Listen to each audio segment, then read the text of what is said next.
যে কাদেরকে আল্লাহ তাআলা এই রোজার ব্যাপারে ছাড় দিয়েছেন, কারা চাইলে রোজা ভাঙতে পারবে।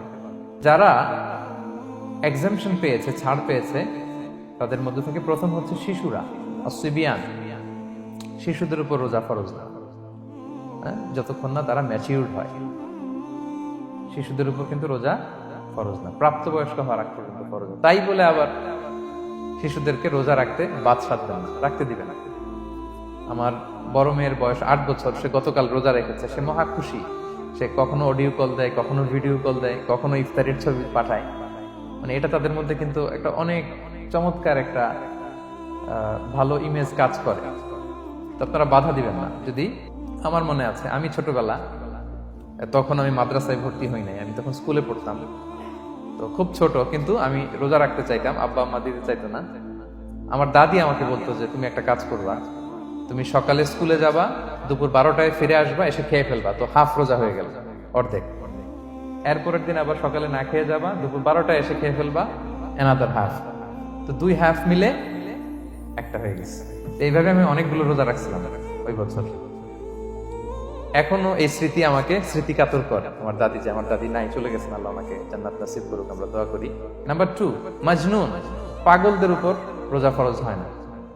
যারা পাগল তাদের উপর ফরজ হয় না। একটা নাম্বার হচ্ছে মারিদ, আপনি যদি খুব অসুস্থ হন তাহলে আপনি রোজা ভাঙতে পারবেন, যেটা আমরা ওই যে ইন্ট্রোডাক্টরি ডিসকাশনে বলেছি, যে অসুস্থ হলে আপনি রোজা ভাঙতে পারবেন। 4 নম্বরে হচ্ছে মুসাফির, ট্রাভেলার, যদি আপনি লম্বা সফর করেন আপনি রোজা ভাঙতে পারবেন। এটা ন্যূনতম সীমা হচ্ছে 48 মাইল।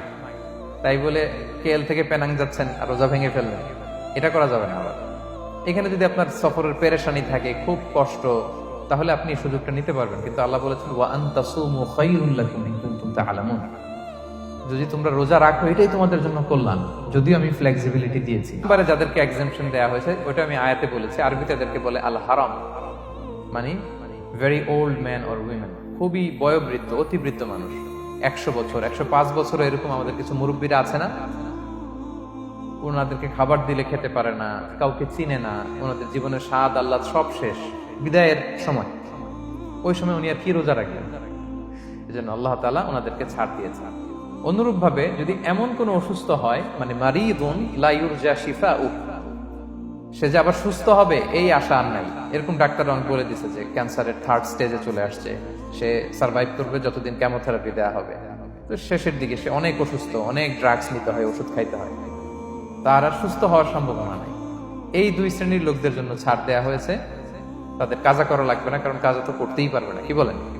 তারা ফিদিয়া দিবে। কি দিবে বলেন? কি দিবে? ফিদিয়া।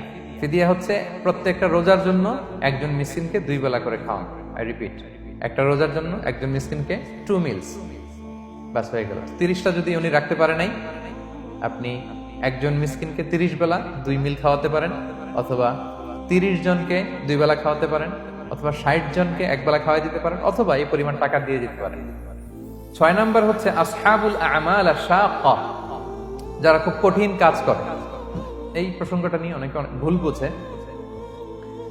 এটা হচ্ছে এমন এমন কাজ যারা করে, যারা কাজ করতে করতে অসুস্থ হয়ে যাওয়ার সম্ভাবনা আছে, মৃত্যুর মুখোমুখি বেহুশ হয়ে যাওয়ার সম্ভাবনা, হ্যাঁ, তাদের জন্য ছাড় দেওয়া।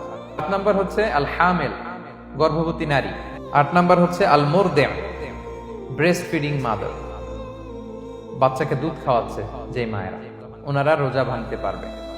যদি ডক্টর বলে যে আপনি যদি রোজা রাখেন পেটের বাচ্চার সমস্যা হবে, রোজা ভাঙতে পারবে, পরে কাজা করবেন। অথবা ডক্টর যদি বলে যে আপনি যদি না খান তো বুকে দুধ আসবে কোত্থেকে, বাচ্চাকে খাওয়াবেন কিভাবে, ডিহাইড্রেশন হবে, রোজা ভাঙতে পারবে। 9 নাম্বার হচ্ছে মেনস্ট্রুয়েশনাল পিরিয়ড যাদের হয়, যে বোনদের পিরিয়ড হচ্ছে মাসিক, রোজা রাখবে না, যতটা ভাঙ্গা গেল পরে আদায় করে নেবে। 10 নাম্বার হচ্ছে পোস্টপার্টাম পিরিয়ড, যেটা নিফাস বলে, আফটার বার্থ, এই বেবি ডেলিভারির পরে আমাদের বোনদের যেই পিরিয়ডটা হয় সেই সময় ওনারা রোজা রাখবেন। কয়টা ভাঙলো গুনে পরে কাজা করে ফেলবেন। এই পয়েন্টটা শেষ। এই লোকেরা রোজা ফরজ হওয়ার পরেও ছাড় পাবে, আর যে সমস্ত ক্ষেত্রে ভাঙতে পারবে তারা পরে এগুলো কাজা করবে। কাজা মানে একটা রোজার জন্য একটা রাখা, একটার জন্য একটা রাখা।